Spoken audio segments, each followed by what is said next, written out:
All right, might be a little late, but we're here, and that's all that matters on this Monday evening. And what a Monday to be here. Not only the games that we have to talk about, we're going to recap all of week 11, which was absolutely insane. But we have got to kick this off talking about the major news in college football, which, of course, is that Jimbo Fisher is out at Texas A&M. Mississippi State fires their head coach, which brings an interesting question to the table. When was the last time two teams played and at the end of the game, both head coaches got fired? Which is absolutely fascinating. We've got a full panel with us this evening. Guys, we're going to go straight down the line. PG, Drew, Sharp, and then Jance. Let the people know where they can find all of your great content. Yeah, y'all can find me on YouTube, Apple, Google, Spotify, the PG Show. So I think we're here every week, so y'all know the drill. Well, I am out of the loop. I've been out of the loop for a little bit. We did a couple podcasts, but right now I'm just kind of like a guest as being a high school football coach and everything like that. I don't really have a ton of time to do the stuff anymore, but I always like coming on. And now it's the off season for us, so probably seeing me around a lot more. But yeah, just love hopping on, talking all things with you guys. So. Well, of course, I'm B Sharp of the Sharpshooters Podcast. Y'all can catch me every Wednesday on YouTube with the Sharpshooters Podcast with the guys and everybody. So, yeah, check us out. And you can also catch me on Twitter at B_Sharp. Catch me, guys, Jant716 on Twitter, Jant Sports on YouTube. If you want to see a more uncut version, I know I'm notorious for that actually now. Of just sports talks and stuff like that. So there it is there. And then, of course, Mondays, Wednesdays, Bama Insider with college football talk. And, of course, with the coaches, Sean, shout out Coach Sean, shout out Coach Smook. But, yeah, that's where you can find me. Yeah, guys, and we need to hop into this. First and foremost, Jimbo Fisher, Texas A&M. And this was the least surprising news to come during the college football season. Now, there's a lot of talk, right? And we were having this talk during the backstage about what Texas A&M needs to do, because Texas A&M has got a lot of resources. They've never been able to do anything with those resources. And so at a certain point, you have everything you could want, but you have to take an inward look and figure out why it hasn't worked, which begs the question, where do they go after Jimbo Fisher? They've got to pay Jimbo a lot of money. Hell, he'll be getting paid more than 99.999% of America for the next several years, sitting on the couch. Good for him. But what does A&M do next? Because I talked about this earlier, gentlemen, and one of the things that I think we all need to keep in mind is with the current landscape in college football, with a 30-day transfer portal window opening up immediately, which then bleeds into the first transfer portal window that we will be experiencing in December, Texas A&M has got to make a decision, and they've got to make a decision quick, because we're now in a situation where years ago you could take this into the offseason and retain a good percentage of your roster. Now, if they don't have direction, if they don't have answers, I worry that there could be an exodus. PG, we're going to start with you and then just go straight down the line. Talk to me about Texas A&M, Jimbo Fisher, and where they need to go next. I mean, it's about time, right? I felt like we've been talking about this for so long. So to finally move on from Jimbo Fisher, I think Texas A&M can start focusing on, I don't know, getting the right person in there. Jimbo definitely wasn't the right guy for the job. It didn't feel like he really cared. But when I look at names that I'm watching to replace Jimbo Fisher, and this is all credit to the Cover 3 Sports guys. They're the ones that brought it up first. Mark Stoops, gosh, he would be such a consistent coach for you out there at A&M. He would get you to that 8 to 10 win mark every year. I don't know if it's flashy enough. I mean, I know everybody's throwing out the name Dan Lanning. Gosh, can you afford to pay out another coach's buyout of $20 million and then have to pay them $10 million a year? I don't think so. So I think you're going to have to go for some of these smaller coaches like an Elko or a Mark Stoops or somebody like that.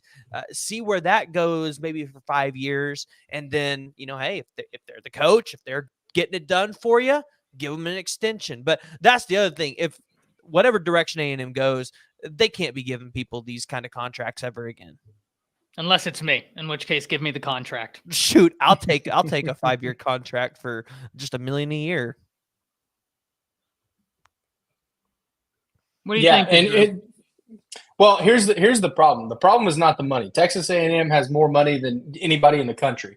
The problem has been the same problem that Texas has faced for years and years and years, is that your administration, your boosters, the people that seemingly call the shots can't get out of their own way and allow a coach to come in there and do his job. And I think you're seeing some of the success at Texas happening because I think they're finally, allowing Sarkisian to go in there and do his thing, put his system in, and recruit the guys that he wants. Yes, they're paying him a pretty good sum, but Texas A&M, for one, has these like astronomical expectations of their football program when they haven't in the whole history of their program done anything.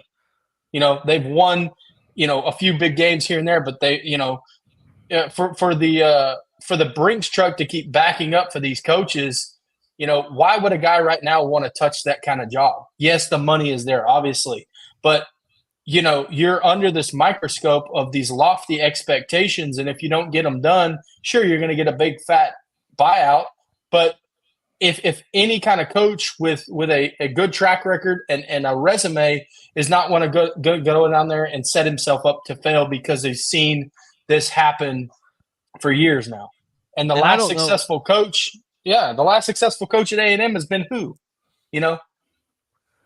Well, and I don't know what Sark said Human. to the A&M or to the Texas boosters. I mean, but I feel like whoever comes into A&M's got to do what Sark did. And if Sark walked in the doors and said, "I was at Bama and this is how we did it," they keep hiring yes men, and as long as they're going to keep hiring yes men, they're going to have the same results as they've been having.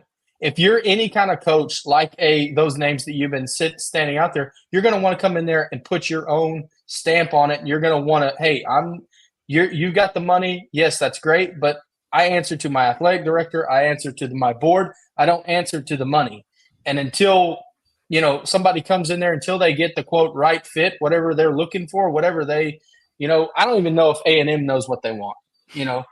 It's at this point, you're saying, all right, we've got this money, we've got the facilities, we've got all that, but yeah, bring a guy in and let him coach. I mean, you want wins, bring a guy in there and allow him to do that. Now, the right guy, not sure who that is, to be honest with you. And Brinsky, before I pass it to you, I want you to think about this as well and talk to me about it.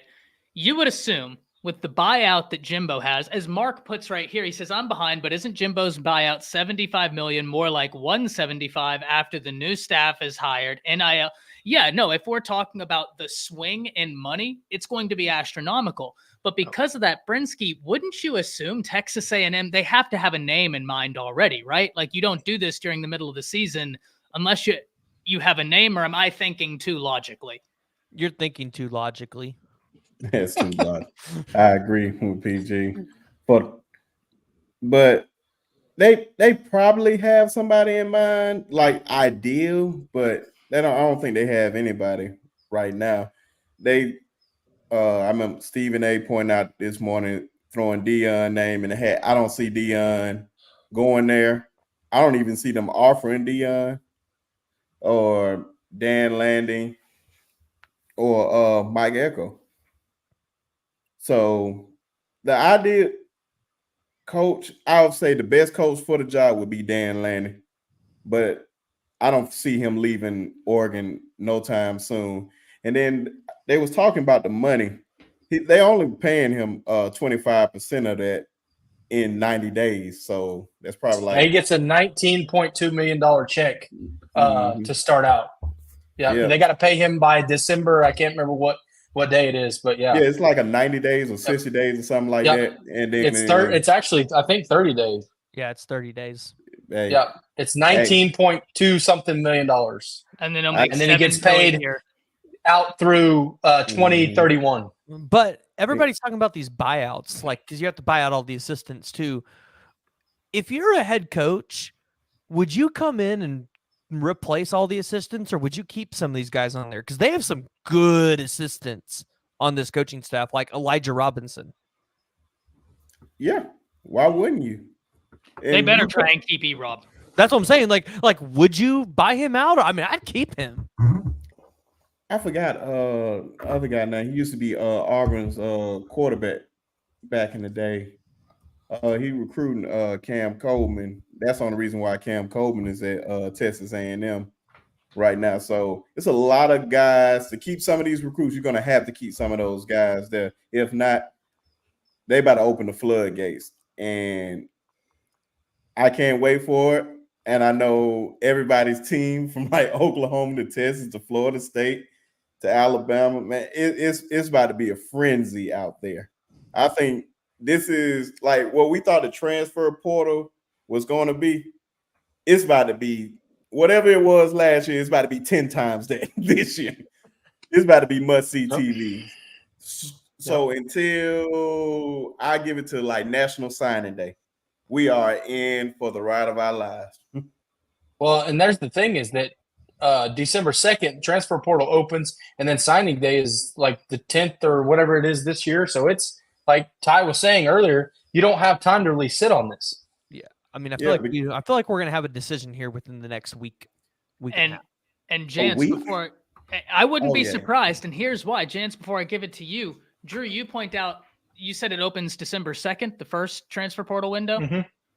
Okay, well, A&M players, the second Jimbo was let go, they have a 30-day window that opened up to them. Yep. So they can transfer now up until the December 2nd. They have PG, I don't know about a week, but I can guarantee you it's got to come soon. There has to be some form of direction coming soon because it's quickly approaching.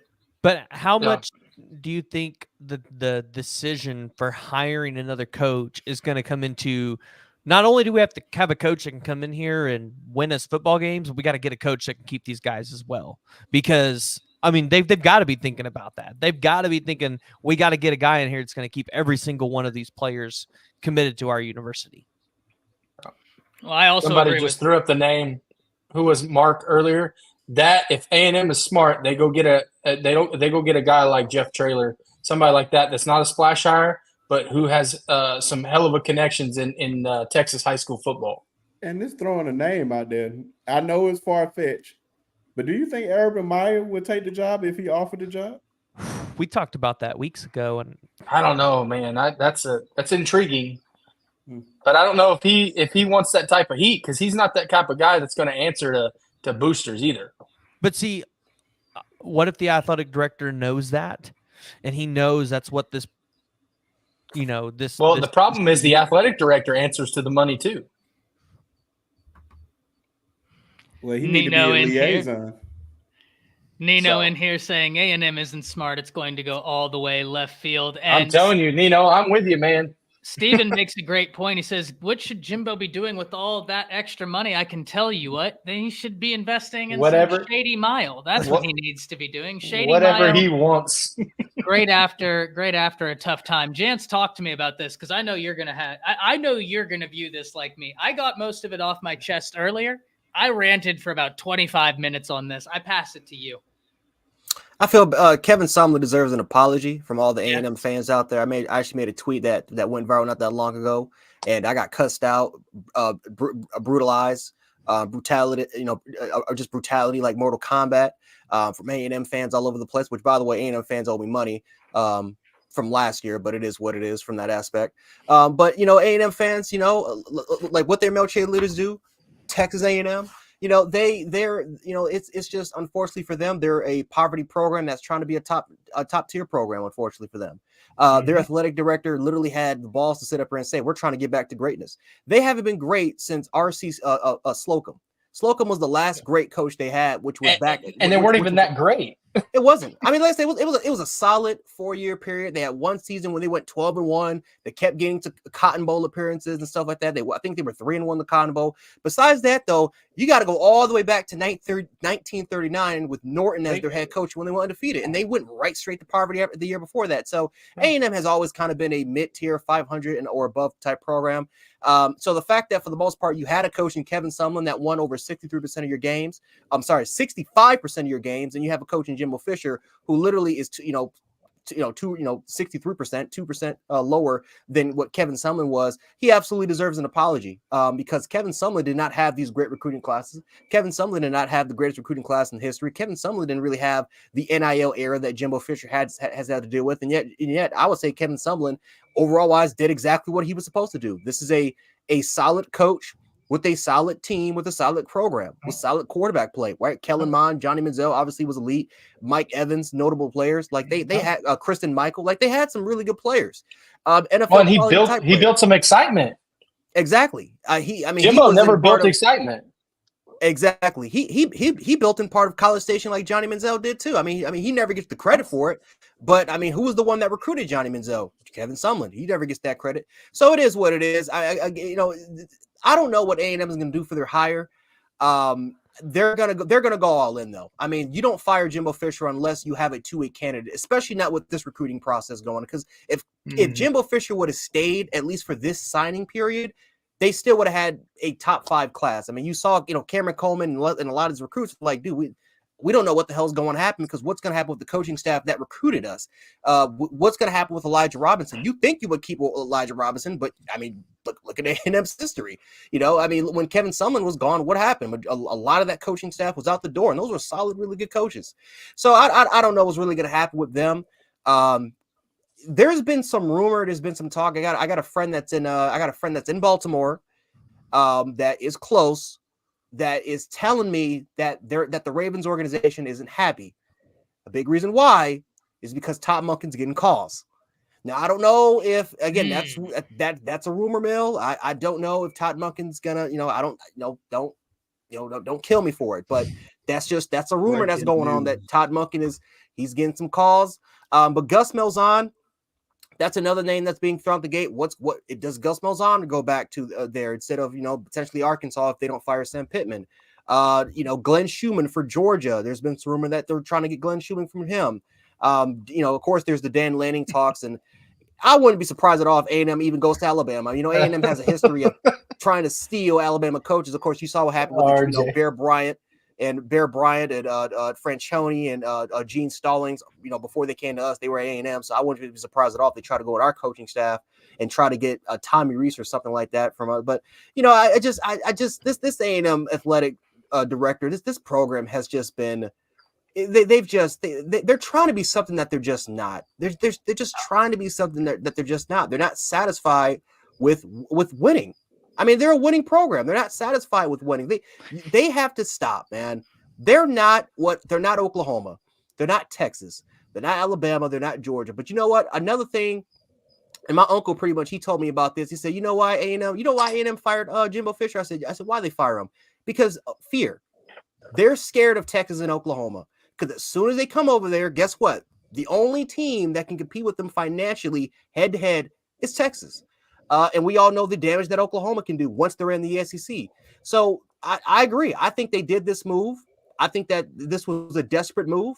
They're trying to do whatever it takes to get to the top because they know once Texas and Oklahoma is there, they're going to lose the advantage. And they know that they're going to go right back down to being honestly a poverty program.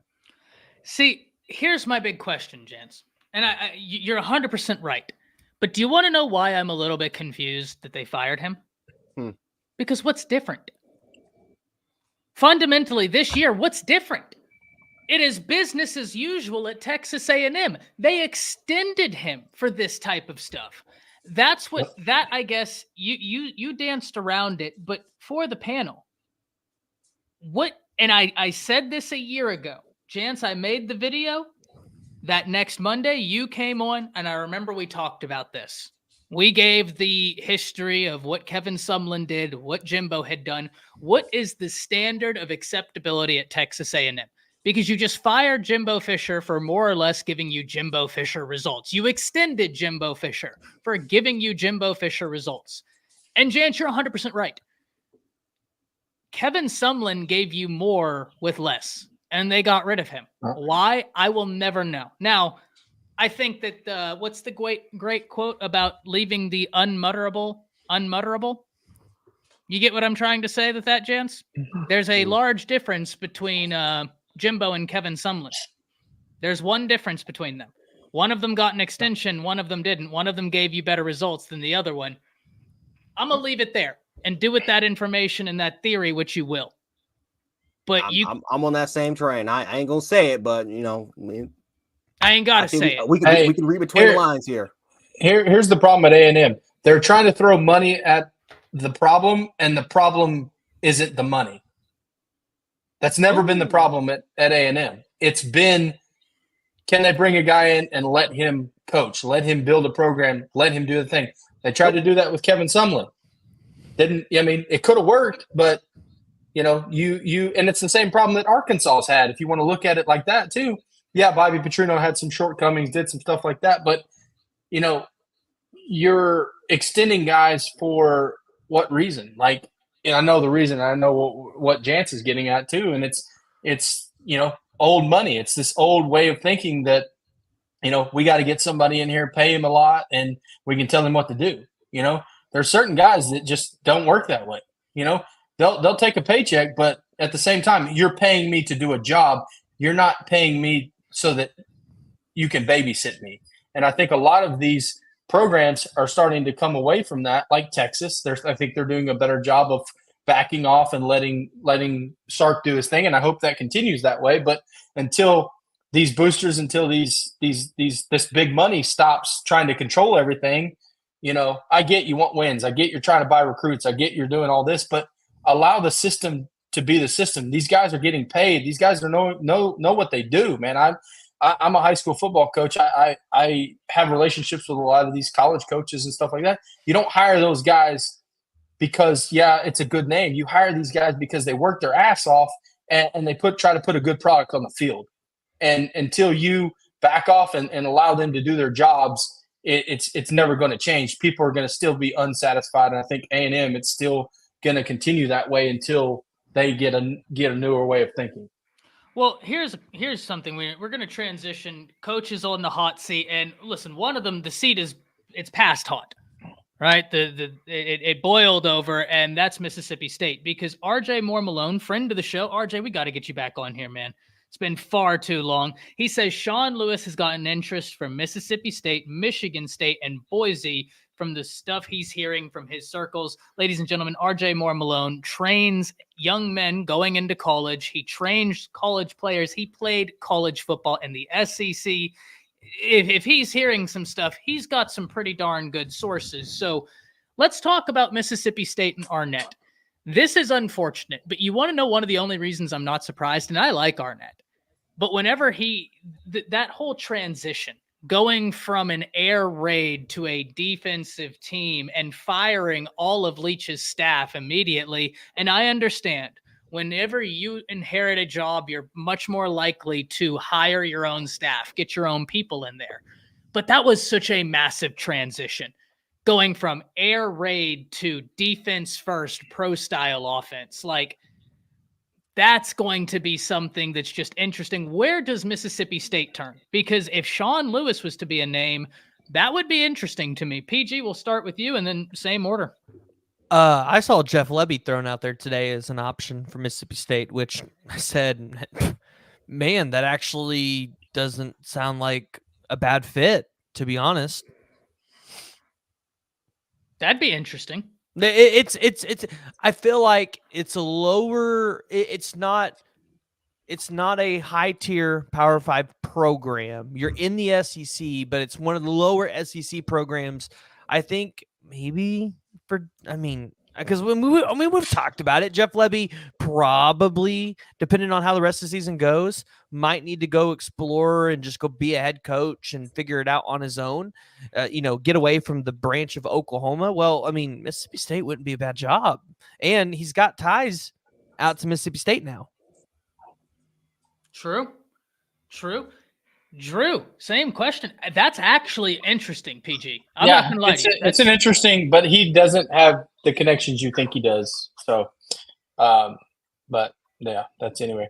A name, if you want to talk about air raid, if you want to talk about that type of stuff that Mississippi State's had success with, what better name than Cliff Kingsbury?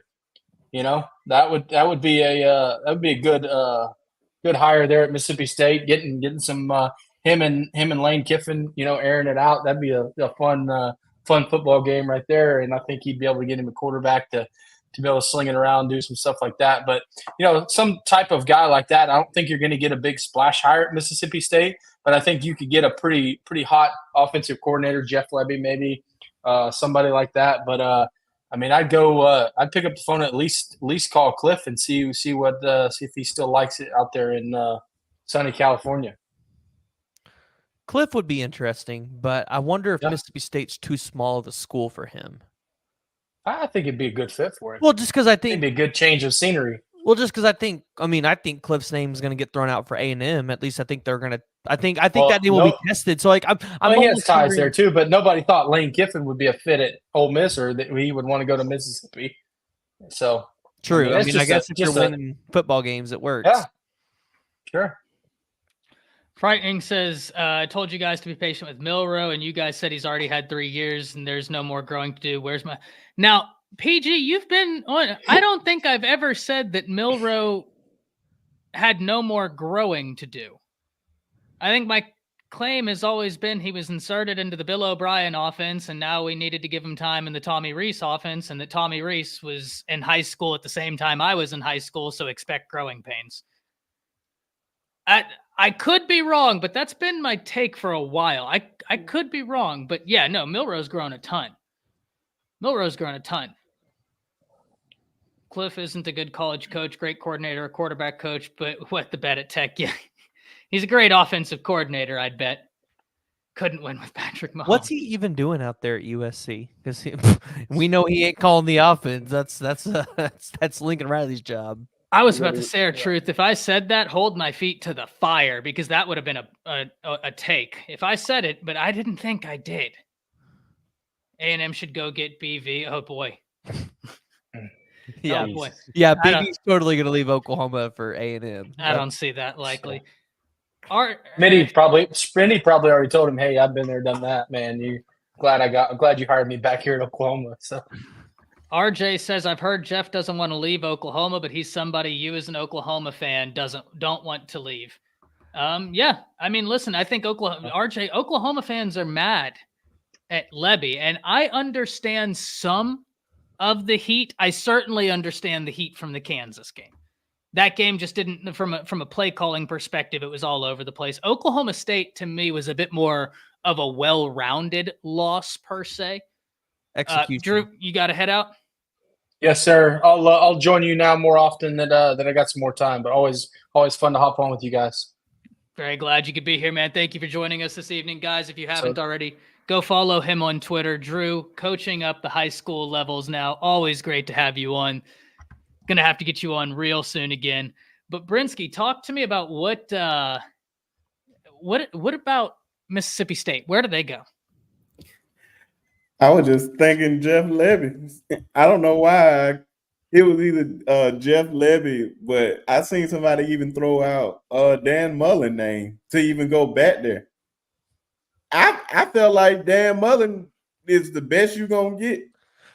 But outside of Sylvester Croom that I have seen in my lifetime, that's the best I ever seen Mississippi State have it at the head coaching position. That's not a terrible take. Yeah, but Dan Mullen don't like to recruit.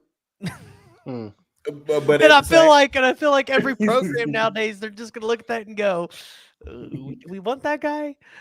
But well, it really exposed itself when he went to Florida. It's just like, come on now, because Florida is like one of those blue bloods. Like, nah, you're gonna have to bring in some players here. But Mississippi State, he can get away with that because he like overachieved at Mississippi State. I'm like, that's the best they can get, man. I don't see nothing special about the Mississippi State job, man. Because literally, like, can we really just name outside of Sylvester Croom and Dan Mullen? Like, who's been the best? Mike Leach was cool. But that's about it. You can't name it, PG. You can't. Like, don't exist. It's just one of those jobs. I can guarantee, like, the best that they got, literally the best that they got that I have ever seen in my lifetime was when Dak and them were number one And who was their head coach? Dan Mullen. That was the best that they were going to do. That was overachieving. But that didn't last long. So just hire back Dan Mullen and just be pedestrian like you've been pedestrian. Winning 8 games is almost like winning 8 games, 8 or 9 games in the Egg Bowl is high expectations out there. I don't know. I'd throw out Jeff Lebby's name because he's going to get thrown out in some of these jobs anyways. And I feel like this is a lower tier job and he would fit. I don't know why, but Jeff Lebby and the word Mississippi State, I feel like they kind of, it feels like they fit. I don't know what it is. It feels like they fit together. See, that's a match made in heaven for you because you just want him gone anyway. So I don't know. I've talked myself off that ledge this week again because I'm like, here's the deal. If Lebby goes out there, let's say for the rest of the season, whether you make the Big 12 championship or bowl game, he coaches the way he did this weekend, I don't think we're talking about replacing Lebby and wanting Lebby gone. I think Lebby's just got some growing pains and Oklahoma fans aren't patient. Mm-hmm. Ooh, Steven, this is interesting. He says Lebby fits more with Arkansas. Now, Jance, I want to pass it to you because now we have, Arkansas. That might be a hot seat. I want your take on that. I want your take on Mississippi State. Jeff Lebby, an interesting thought there. But RJ earlier came in here, and whenever he gave us those names, Sean Lewis was one of those names. I think that could be super interesting. Talk to me about what you're thinking Mississippi State should do, will look to do, and then talk to me about the possibility of what could happen at Arkansas. If I'm Mississippi State, then there's 2 candidates I would go after if I was Mississippi State. And I guess I can say the exact same with Arkansas. With Mississippi State, I'm going after Jeff Brom and I'm going after Willie Fritz. Ooh. Those are the 2 names I got to go after. Jeff Brom. I mean, Willie Fritz. Look at what Jeff Brom did with Louisville. I mean, that is incredible. I mean, first of all, from a recruiting standpoint, they've gotten way better the last 2 years than they've had since, even when they had like Lamar Jackson's class. Like that, what they've done the last couple of years in recruiting is really, really impressive. But then you look at this year, like they're 9-1. Like they're about to. I mean, again, they have a chance to screw it up by losing to Kentucky. But I mean, for the most part, they have a chance of literally, at least going to an AC championship game for the first time in I don't know how long. First time in their history because they were in the Big East back then when they last great season was Teddy Bridgewater. But no, I mean they have a chance of literally competing for an ACC title. So what he's done with that program, what he's done in the transfer portal level from a recruiting standpoint, that's a person that knows how to build a program at a Power 5 level. And it's not like Louisville has a lot of money. It's not like they have a crap ton of money. Now I understand. Listen, they're backed up by Nike. We understand that. We understand from that standpoint.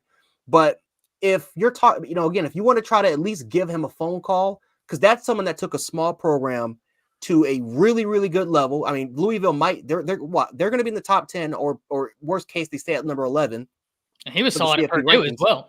Exactly. He elevated that program, right? He elevated that program. I think competed in a Big Ten championship game. So you got to give him a lot of credit for what he's done. So he's got the experience. He knows how to build a program. He knows how to elevate the personnel that's around him. And he's going to take that coaching staff that he's gotten and at least some of those guys and bring them to Mississippi State. And with the recruiting, again, Mississippi is a really, really good area to recruit in, right? It's not like, he's in an Iowa or coaching like at a Boise State where there's practically no recruits. You got to go outside your different areas to get some. He's in a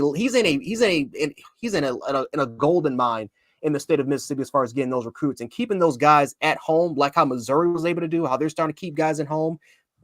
Some key schools like East St. Louis, Luther Burden, the rest of those guys at that high school, they're keeping them indoors. That's exactly what I think he can do there. I think another name too, but Willie Fritz, another same guy. Willie Fritz, in my opinion, has been I think he's been one of the best coaches in the country.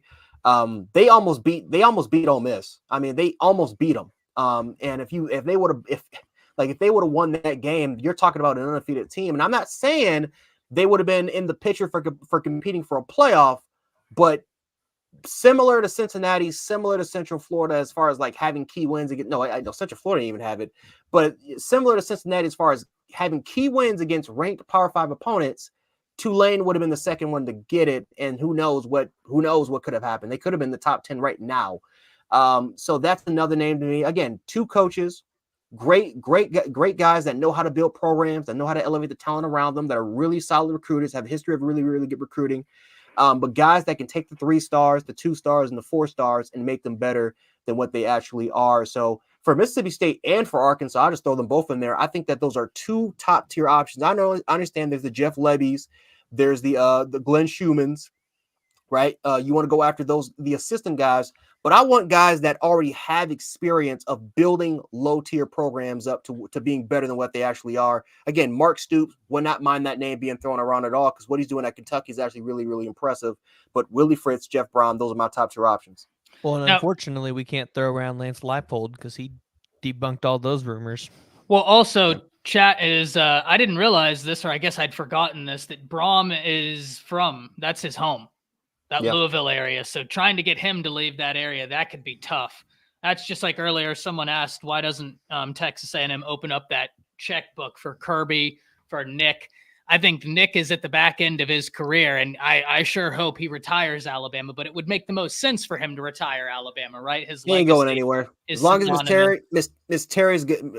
I mean, Miss Terry wants to go, then he's probably going to be gone. So you got to keep Miss Terry happy. Yeah, Miss Terry loves it. Tuscaloosa, Alabama. They love it. 100%. But also Kirby Smart, George is his alma mater. I don't see Kirby leaving. I mean, that's his place, right? Like, he is at home. And so RJ points that out. Open Seat points that out. Now, here's what I will say, Jance. They'd be doing themselves a disservice if they don't even call. I know that's Jeff Brohm. That's where he's from. You got to call. You got to put out the call, the feeler, because he is that good. I actually think if he would take it, I think you're on the money. That would be the slam dunk hire if he would take it. I just don't know how inclined he would be to leave, especially with the family aspect. Also, Signetti, too, from James Madison. I mean, Signetti is another program builder. What he's doing over there is really, really good. Try to get him up. If you want. Y'all said Stoops, I just don't see Stoops leaving Kentucky, because I don't think he wants to come to even though it's not about to be divisions anymore, he doesn't want to come to the West. He would leave for Iowa. That's interesting. Iowa would be interesting, but they don't play offense in Iowa. But he can make them. I think in order to get Mark Stoops' way, it would have to be like an A&M job, or it'd have to be Iowa. Now, here's someone said something. Truth said Arkansas might be the perfect fit for Jeff Traylor. That would be interesting. Steven says Jonathan Smith at Oregon State, turning their program around. That'd be an interesting one. Benjamin says A&M should call Ed Ogeron. Benjamin, you have it out for A&M, don't you? You want to see that program burn. Ed O is chilling, dog. He's in Thailand, man, taking care of business. So I mean, he's good. He's ready to go. Yeah, go ahead, Brinsky. Oh, no. I think that was a good troll answer right there with Ogeron, man. Yeah, that would be disastrous. RJ says Stoops did mention that he needs the people at UK to start spending money so that they can beat Georgia's and the Bamas. So maybe he would be interested, but MSU is kind. Yeah, that's the thing, RJ, right? Like, if you're asking Kentucky to spend money, I don't know the financials of either of those institutions. I'm going to come right out and, be honest with you there. I don't know what their pockets are looking like. But with Kentucky being so rich in basketball and having so much success there, one would assume that they would have as much access to money as Mississippi State would. I would tell you the problem. The problem is Kentucky, I don't think they see themselves competing in football at that high of a level in the SEC. That's the problem.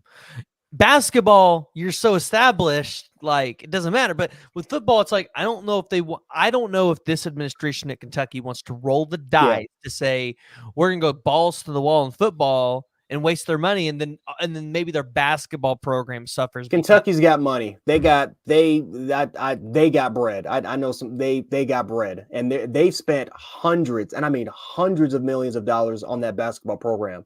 Especially when, it is what it is. I mean, it's NIL, but there's a reason why you look at the last 15, 20 years with John Calipari, why he keeps getting 6 or 7 5-stars in one recruiting cycle. And then they go off to the NBA, and then he gets another 6 to 7 5-stars. There's a reason why that's happening for over 15 years. That's a reason. They spend a lot of money on that basketball program. And the fact that they've only won, I think, one national championship is an absolute disgrace. But, Kentucky's loaded. They got money. Maybe not A&M money, but they got, if they want to spend resources and they really believe in that Kentucky program and say, you know what, we think you can get to the national championship level, they don't mind doing it. They don't mind doing it at all. I don't think they think they can get there though. That's the problem. They don't exactly, and that's what Mark Stoops is trying to say. Is like Mark Stoops is like, hey, we're winning a bunch of games. We're going 500 almost every single year. We've had really good seasons. We're close. We just need more. We need more help. And from a financial standpoint, our facilities we got to get. I mean, we got to renovate our facilities. We got to get things going, and they don't want to do it. You know what they did this year? Renovated Kentucky's basketball program. Renovated the locker rooms. They work on that program on a yearly basis as far as basketball. That's what very, very similar to Vanderbilt. Vanderbilt baseball all day, tens of millions of dollars is going to that program. Football, absolutely not. What have you shown me? And that's what Kentucky's kind of like. You got to show me that. You got to show me that money is going to get spent. Yeah. Well, and I think it's scary when you see what Oklahoma just spent to upgrade all their facilities, like $480 million. I think that's scary for a school like Kentucky, knowing, all right, so we're going to have to spend somewhere close to $1 billion to upgrade all of our facilities to make them. Because, I mean, if you do it for football, other sports are going to start asking too. Yeah. Yes and no. I mean, I think the harsh reality is let's be honest here. The cash cows in college sport are football and basketball. You know what I mean? Like that's where you're making your money. Now, Anthony asked panel, how about Lance Guidry, the DC from Miami for Texas A&M? I believe he has serious connections for recruiting in Texas and Louisiana. I just think they're going to need something a bit more established, man. Like, I think Traylor is interesting because of the connections in Texas. I actually think Traylor is really interesting. I think they're very, very interesting. They need program builders. They need someone that can build that program from the ground up, not just great recruiters. And that's what Dan Mullen was. No matter, Dan Mullen hated recruit, but he knew how to build that. James Franklin, same thing when he got hired when he went to Vanderbilt. Somehow, in some way, they built those low tier programs up to being at least quality level type programs that can win 8-9 games a year. And Kirk Ferentz with Iowa, he's been there forever. He's built that program from the ground up. Bill Snyder with Kansas State. I mean, they've what's his name? Kyle Whittingham with Utah. Program builders, but not people. Not coaches Kyle Whittingham that can take them to the next level. A&M. Kyle Whittingham at A&M would be absolutely terrifying. But again, does he want to leave? No, he Utah? won't. He's He built won't. up there. He won't. no. He won't. It's He's not treated gonna like happen. a god in Utah. He's not going anywhere. It's not going to Especially happen. coming to the Big That's what I'm 12, where he's saying. going to be able to run this conference. Like, But like I'm telling you, that guy, that's a coach that people who know ball, like that, and it's not even about knowing ball. I was there, took some videos. Like, man, RJ, I'd love to see those videos of the Kentucky program, man. I know you've been around it. That's such an interesting program to me. But I'm telling you guys, Kyle Whittingham, you talk to your average fan, and they just don't know. Like Kyle Whittingham, you throw out the best college football coaches in the Yeah, I would nation, like to see that, and you're not going to see it. Which one are you talking about? This one? No, the facilities. Yeah, I would yeah. I would like to see it. I definitely would like to see that. I got a. And you know what? I won't be. Whittingham. Oh, okay. Chip Kelly is interesting. No. He's not leaving UCLA. No, I don't think he's leaving UCLA, but I'm saying, like, look, if you're A&M, you got to put out feelers. Yeah, but I don't think Chip Kelly's the right guy. He's for that not job even an SEC guy. It just Chip Kelly and Texas A&M just don't even seem like a good fit. He'll basically be like Chip Kelly going to the Philadelphia Eagles. I feel like it would be Jimbo Fisher 2.0. He's better than Jimbo Fisher. Yeah, I'll say that. He's better. You think he's better than Jimbo? Yeah. He took a team to a national championship. Well, But Jimbo won one. yeah, Jimbo won one. Jameis won one. Exactly. Jameis won one. Someone said, I don't know if y'all saw SEC shorts, but they said it best whenever they said, Jameis carried that team a bit more than we thought. I wonder what was in those crab legs. That's 100% true. That's 100% true. I mean, but think about this: with Chip, every year that Chip Kelly was there, they won 11 games. Every year that he was there, and he built that. He helped. I mean, not like I said, he came into a solid situation, but then all of a sudden he transformed that team to another. I mean, he changed college football. Well, the way they run offensively. Too. I mean, yeah, look at UCLA. They're dogs on the built two defensive programs. side. That UCLA defense is actually for real. Like, it's actually for real. they had a quarterback, I swear that's the number one team. That's a team that's competing for a Pac-12 championship if they just had a quarterback. Oh, That's all well, they're they do have missing. a quarterback. He's just true freshman. But they Dante don't- Moore, yeah. I promise Dante's you, going to be good. I like him. sophomore and You junior said it year, right that dude's there. going to be. Yes, sir. Yes, sir. Yeah. But for this season, they don't have a quarterback. No, If they had a Right. quarterback Yeah. this season, Dante Moore, because I agree, Dante Moore is going to be great. You know, I think that they should play him for the rest of the year, get the growing pains out the way, let him learn, try to let him develop. I don't think it's going to ruin his confidence at all. I think the fact that his teammates still believe in him, that's going to help him. But if that team, I swear, they got the skill position players, they got the line, they damn for sure got the defense. You have a top 10 pick on the coming off the edge. They're just missing. That's all they're missing. If they had it, I think they beat Washington. I think this is a UCLA squadron that makes it. I mean, that could compete with Oregon. UCLA is nasty. They got those edge rushers that are nasty. They if they were recruiting a little bit better, they'd be disgusting. So Absolutely the disgusting. transfer portal, they killed it. Yeah, You're right. They didn't get high profile guys. They just got guys from the portal, developed them, and they just just transformed to just Those absolute twins, monsters.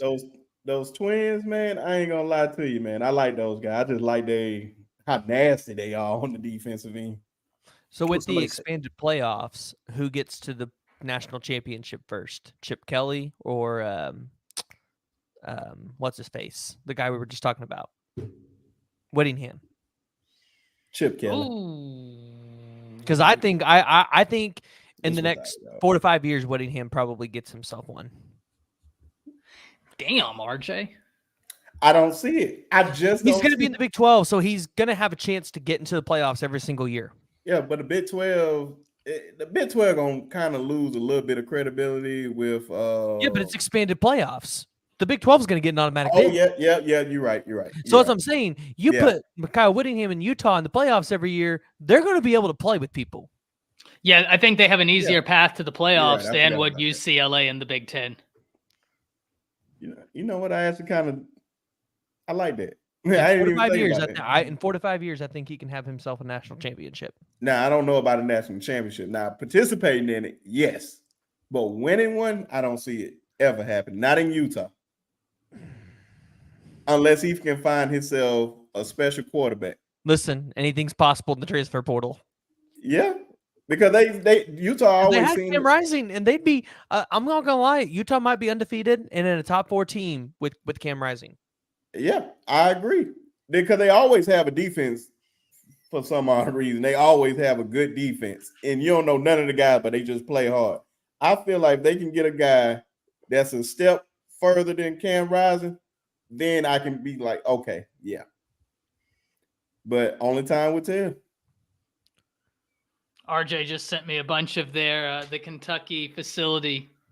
Yeah, RJ, I'm watching them right now. I just replied back to you. He just sent me all these.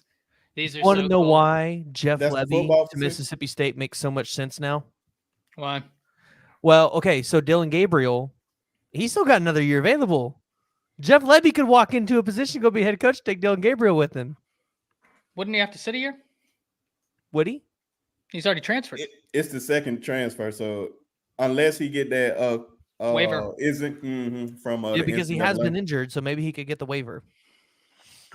He ain't been that injured. He don't want that. What do you mean he had to sit out a whole season due to He doesn't injury? want that SEC smoke, man. He don't want That's that a good point. That's a SEC. good point.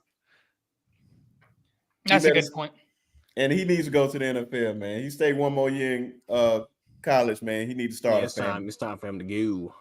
Where does Dylan Gabriel go in the NFL? He's gonna go in the third. Because he's not a starter. No, he's You're going right. the third or the fourth round. It's gonna be a day 3 pick, early day 3, He maybe could late be a day 2 backup to pick. Patrick Mahomes. I have no idea the that'd be answer to solid. this question, Anthony. Anthony asked, realistically, what job would have to open up for Kyle Whittingham to leave Utah? I don't know if there is a job, man. I think Jance hit it on the head. Like, he is loved there. Loved. Mark says Gabriel's going to be 40. Leave. That's what I'm saying. That's That man's living the dream, bro. He need to start a family. All right, as we're winding down, we gotta hit the, we got Bama fans in here, we got OU fans in here. So Bama versus Kentucky. Guys, I don't know if y'all saw, but Bama put them paws on Kentucky real quick. And Kentucky, really the only way they got into this game was a punt that was messed up. And on watching it again, I don't know if y'all heard Saban was, as usual, completely right. When people asked him, like, oh, could we see someone else other than Kool-Aid back there because he messed up the punt? And Saban was like, the gunner completely messed up the block. He's like, the gunner messed up the block, and if the gunner made the block, Kool-Aid would have had it. And upon rewatching it, as always, he's 100% correct. That gave Kentucky the ball in Alabama territory and really allowed them to even get some points on the board. Alabama dominated that game. Guys, this might be a hot take. Caleb Downs might be the best freshman in college football. He is unbelievable right now. It's between him and Ruben Bain. Ruben Bain has been a menace. He's been their best. He's literally been their best defensive lineman. He's been a destructive, unblockable menace for Miami from that D line. Ruben Bain has been fantastic, but didn't he come in a little bit late? Ooh, no. Did he? I think he came in a little bit later into the year. Nope. I think his usage started in. No, he started. I thought his usage very much increased game 3 on. And I like the Anthony Hill take, but I don't think he's played. I love Anthony Hill, but Caleb Downs has just been on a. Caleb Downs is asked to play strong safety, which is notoriously hard for true freshmen because of all the decision-making that goes in there. He's asked to man the strong safety and Nick Saban's defense, and he leads the team in tackles. What about Drew Alar at Penn State? He's absolutely not. He is not. It's nobody better than Caleb Downs. He's definitely more impactful. And for Ruben Bain is a good one, though. Ruben Bain is a good one, and he was great in high school. Fantastic, yeah. But the only reason why I say Drew Alar is he has 21 touchdowns to 1 interception on the season for almost 2,000 yards as a true freshman. For Caleb Downs to lead Alabama in tackling is amazing as a freshman. He is very impactful on the game. Nobody, I think no freshman in the country makes a bigger impact for their team than him. Nobody. Not even Ruben Bain. Miles says bias much. Well, Miles, I hear you. Anthony Hill is a good player, but you got to make a case. Caleb Downs is the guy. He's not rotating. He is the guy at strong safety. He's got an interception. He's got fumble return. He has 2 interceptions. That's a fumble return. And the way he's identifying is unbelievable right now, identifying plays. And listen, this isn't to take shots at any other freshmen. There are a ton of great freshmen in college football. I figured, Miles. I figured. Miles, yeah, because I'm about to say, because Anthony Hill's only got 29 tackles compared to Caleb's 53. That's. Yeah, listen, Anthony Hill's a problem. And he's going to be a problem, a big problem. A huge problem. A massive. He was a problem in high school. He's a problem now. This is Alar's a good one, PG, being that he's a quarterback. But in terms of what they do, in terms of playing at a level right now, here's why I ask. As we currently sit here and talk, Caleb Downs is the 3rd highest rated safety in all of college football as a true freshman. That's pretty good. That's pretty darn good. It's not Nick Saban standards. He's not the best, but it's pretty good. I want to. When it's all said and done, he can probably be the best one. Probably. He has been sensational, man. He has been sensational. What he has allowed this Alabama defense to do. But we talked about it. Ty, I remember you and I talked about this before signing day. Caleb Downs probably had an argument to be the number 1 player in the country last year. I made the argument frequently. Yep. And listen, I get the breakdown of the players, but I at least thought that he needed to be in the conversation. Jance, I want to pass it to you. what are you thinking about Alabama right now? Because they absolutely crushed Kentucky, and they're trending up at the right time. No, they're starting to find their stride. Offensively, like I've been talking about Tyrese all season. I think the receiving concepts. I like the development of the receiving concepts, but again, you make an argument that Jalen Murrow just didn't really fit what Tyrese was trying to get to him so far. But I feel like these receivers are a lot more comfortable, and I feel like for the most part, we can get more patience, and we can fit an offense around or build an offense around Jalen Murrow that can fit his tendencies. That he was going to become a much better player, and again, it took a while, took a lot of patience.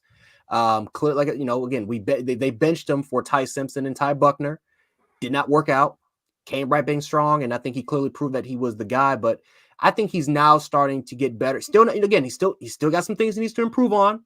But he's starting to read the check down a little bit more. He's starting to go through his progressions. He's looking off defenders a lot more consistently now. I think the one thing he's got to try to fix now is that sometimes. And this is more he's feeling himself, where he's literally because he's been extending plays the last couple games like crazy. So now all of a sudden, like the one interception he threw, I mean, the ball should have been thrown out of bounds a long time ago. Nobody was open, really good solid coverage by them. And all of a sudden he decides to throw the ball across his body and ends up being a pick. Like that was a dumb play by Milroe, but that's more of a I'm feeling myself type of play because of what I did to LSU and what I did earlier on to Kentucky. I think that can get cleaned up really fast. So like I said, Milroe for the most part, there's a lot of things that he's getting a lot better at. And that he's starting to really get rid of some of those bad habits. The bad habits, some of those bad habits are still there, of course, but he's starting to get rid of the really, really bad habits, not looking at the check down when it's wide open, not looking at the second or the third read, instead of staring it down the first read all the way through. That's starting to go piece by piece. So I'm liking Jalen Milroe's play. I'm overall liking, again, the offensive line. Caden Proctor has gotten way better the last 3 games.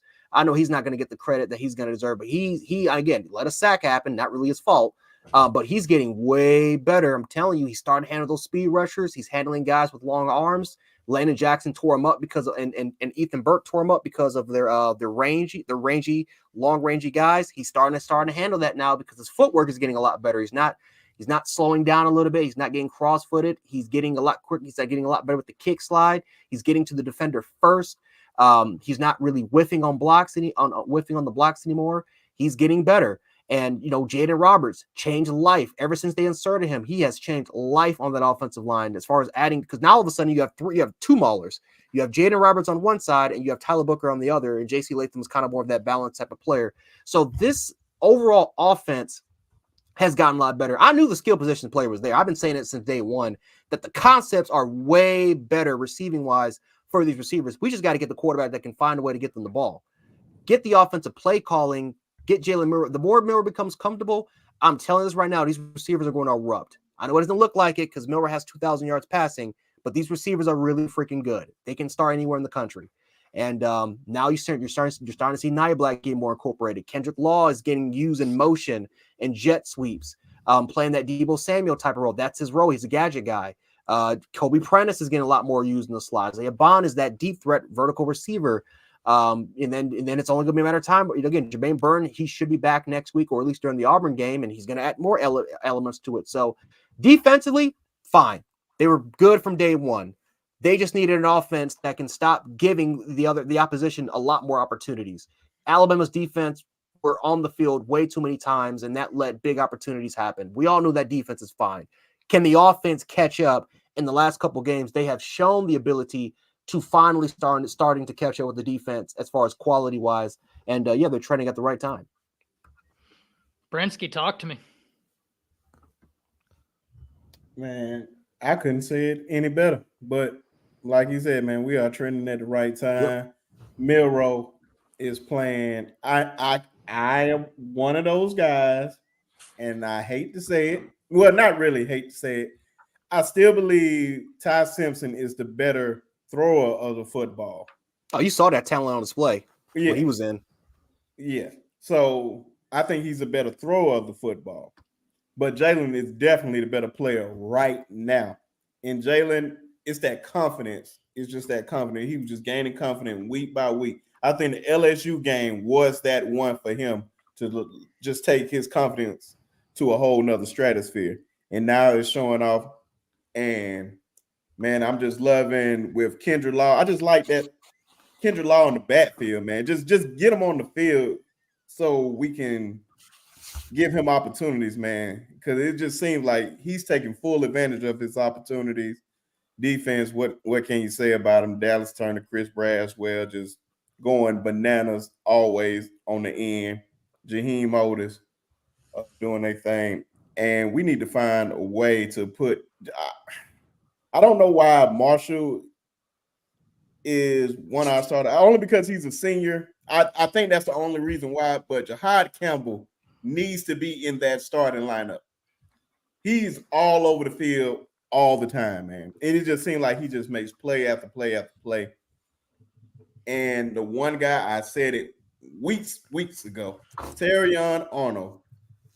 If they give out a most improved award, it should go straight to him. The improvement on this guy is top tier. I love it, man. I think he's the best corner in the country, Brewski. I think he's the best corner in the country. You can't name me another cornerback that's played inside and outside at a high level than Terry Arnold this year. And there's not one. And snubbed on the Jim Thorpe Award semifinalist list, because I can't believe he wasn't on there, because I was like, he played better than Kool-Aid. If we just being totally honest, he's more impactful than Kool-Aid, but he's not on the list. Man, listen here. I am loving everything that they're doing right now. And I will say it here first. If we can get that much out of that offense, because we know what we're getting from the defense. If we play like that, we're winning the national championship. It's no question about it. Nobody wants to see Alabama right now. Even Georgia don't want to see them. I can't wait for the SEC championship game. I am so excited for that. Yeah, listen, Arnold has been playing incredible right now. And it's hard to say he's not one of the best. I couldn't believe he wasn't on that list either. Iowa football sucks. Yeah, Iowa's, Iowa. Iowa's Iowa.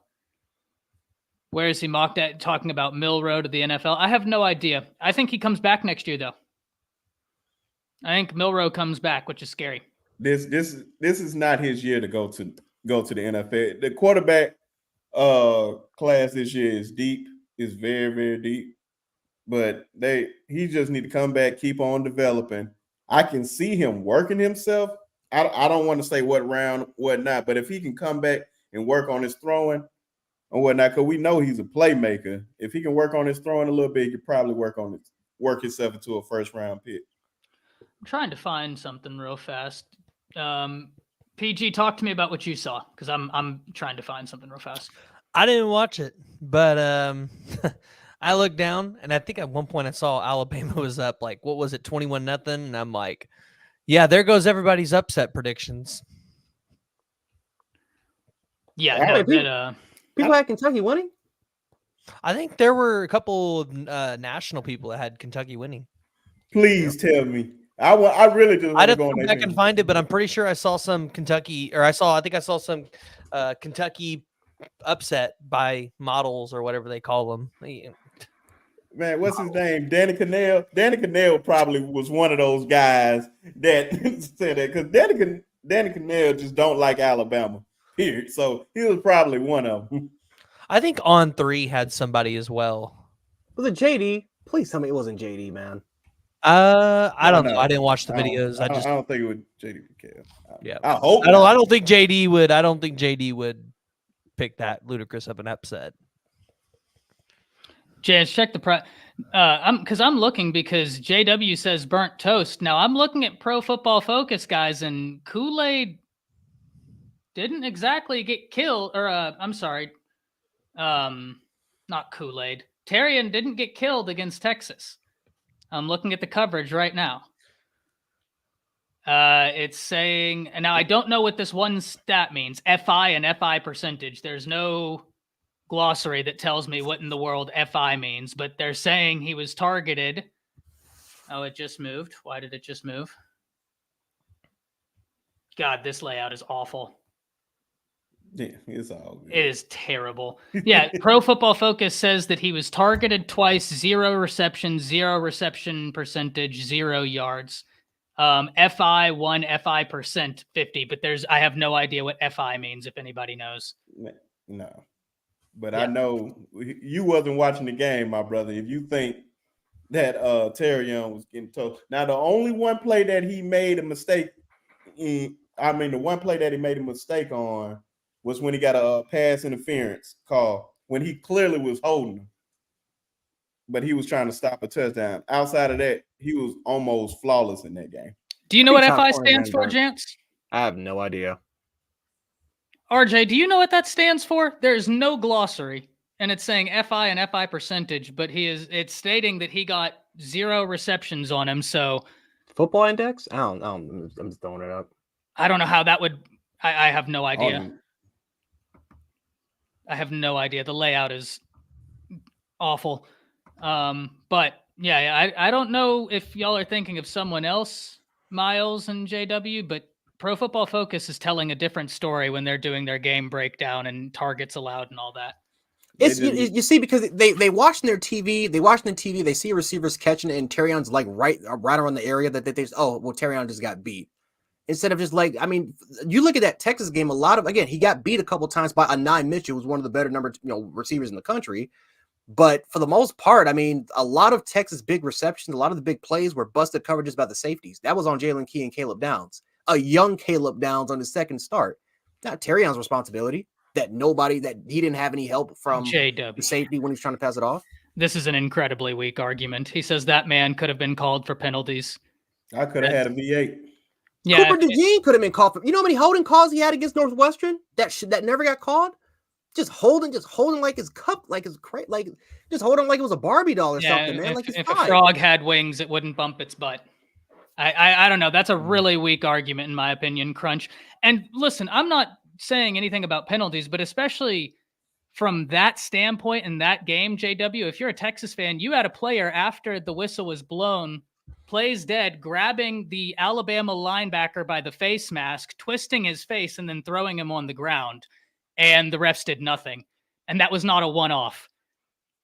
Hands to the face was an incredibly frequent occurrence. I'll put it like that. Yeah. So I don't know. I just, that man, yeah. And he held all night. Yeah. I don't know. I don't know. It's all good. It's all good. But I was going to have PG talk about OU West Virginia because I didn't really get to watch it. I watched a little bit of that game. Dylan Gabriel had he had an incredible performance. 8 freaking touchdowns. That's insane. But I didn't watch that much of the game. I tried to watch these other games, and they're USC couldn't do it against Oregon, and it's Utah couldn't finish the job against Washington. We need help, guys. We need help. We need some help. They definitely need some help, and especially because they have Oregon above Alabama and Texas, which makes absolutely no sense. Makes zero sense. Absolutely no sense. When your resume literally, and I'm so glad Greg McElroy said something about it, man. Like, how is Oregon above Alabama? Their best win is against a Utah team that is now currently 3 losses. That's your best win? That was on his 3rd string quarterback. Come on. We don't want to talk about that. We want to talk about how they weren't on the 3rd string quarterback playing. Again, was it on the road? Yes, they played, against a solid football team, but they lost against Washington too. They almost lost to Texas Tech. We're not going to count that though. It's just it's ridiculous. It's there are 2 ridiculous. teams right now that hold 3 ranked wins. There are 3 actually.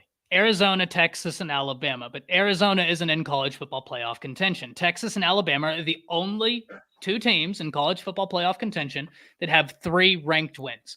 How Oregon is above both of them absolutely makes 0 sense. Because of the eye test. That's it. That's their reason. It's the eye test. It's because they look more dominant than Alabama and Texas. But then why is Florida State? If you're going to use that argument of dominance, why is Florida State at number 4? Why? No, they but dominant. I'm about to blow this argument out the water, guys. I'm about to show you why this does not make any sense. So they have Florida State above Washington, right? Mm-hmm. how does that make sense if they say Oregon is above Texas and Alabama? Washington beat Oregon. So if Oregon is valued that much by the committee, we then must ask ourselves this question, Jance. What is Florida State's key win? Well, the key win that the committee would hang their hat on would be LSU, because when they beat Duke, Leonard was hurt, right? He was not at a full go. So they're saying FSU's key win that vaults them above Washington is they beat LSU. Bama beat LSU, and they stayed at 8.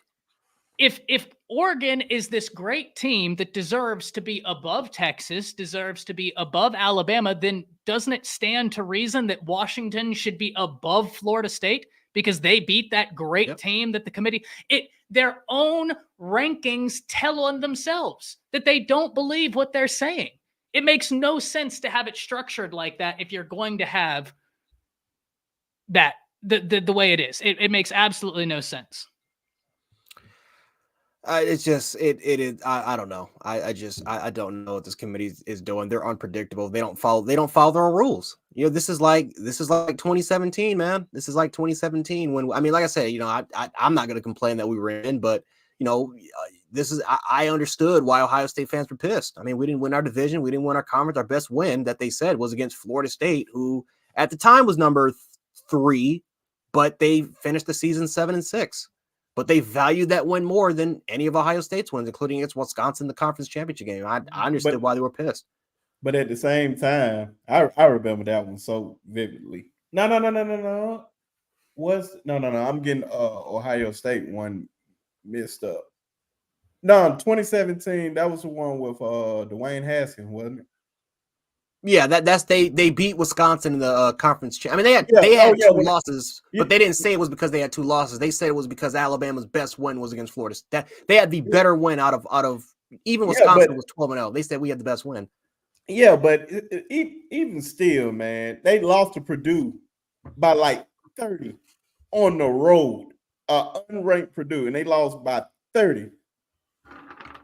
That's why I had to make sure that was the same year. With, I think it was Iowa. I think it was. It was Iowa, no. And then the next year. Yeah, I mean, either way, I mean, Iowa put up 50 points on it. That was actually worse. If it was the one with Dwayne Haskins, I think RJ Barrett was the one with Iowa, but Dwayne Haskins would definitely Purdue, because I remember that one. Because what's his name that played with the Cardinals now? Rondale Moore. He played with he was on that Purdue. team then. Yeah. No, it was Purdue. It was Purdue. Or did I say Purdue? I'm sure. Yeah, Purdue was 18 and 17. That was Iowa. I forgot who was on that team, but 17 was Iowa, and it was just a mess. But it's just like we just don't know what the committee's thinking. And the one thing I just hate about it so much is how the committee I get it, I understand it, but the committee, the more they change their committee members, the more I'm not feeling confident in it, because they don't follow the same principles. It's like they have their own expectation. One year it could just be, because eye test. The other year, it's because of strength of schedule. The other year is, because of strength of conference. Like what? I don't know what they're basing this off of anymore, because they don't stand by what they believe in. When they talked about Oregon last week, they said, Oregon has the win over Utah. They also have a top 15 offense and a top 15 defense. I was like, what are we doing here? Like you had to stay, they have one good win, and then you had to go to metrics when the 2 teams you have behind them, Alabama has a defense that's ranking just as high. Texas has a fantastic defense. Alabama's offense, if you look where they rank, they're not going to rank great. But if you actually watch the games, which I implore everybody to do, over the past 3-4 weeks, this Alabama offense has been trending in a positive direction. And right now, Tommy Rees is in his back. Jalen Milroe has developed so much. Alabama's offense is trending up in the right direction. I'm not trying to say they have a top 10 offense in the nation, a top 15 offense in the nation. That's not my contention. My contention is they have more ranked wins. They have a harder strength of schedule, and they're trending up at the right time. It fundamentally makes no sense. But, guys, we're going to hop out of here right now. Jance, I'm going to start with you. Let the people know where they can find all of your great content, because if we go on, we'll be on all night. Exactly. Jance716 Twitter, Jance Sports on YouTube, and then literally in like 3 or 4 minutes, of course, Kyle Henderson. I'll be on there, coaches with the coaches show with Coach Sean and Coach Mook, and we got to get you guys on. We got to do something with college football playoff talk, because again, I can do this for hours on. We got to do this again. But yeah, that's where you guys can find me. Always appreciate you hopping on, Brinsky. Where can the people find all your great stuff? Well, I'm Brinsky Sharp with the Sharpshooters Podcast. I also go by B Sharp, but you can catch me every Wednesday on the Sharpshooters Podcast. And we just keep on dropping great content. Anybody's invited to come on over. We're going to do a live stream one of these days, but we currently recording. But also my Twitter is B_Sharp. So you guys just hop on over and subscribe to the channel. Check us out. Y'all go check them out. After you get done with here, be sure to head over to Alabama Insider on YouTube with Kyle Henderson.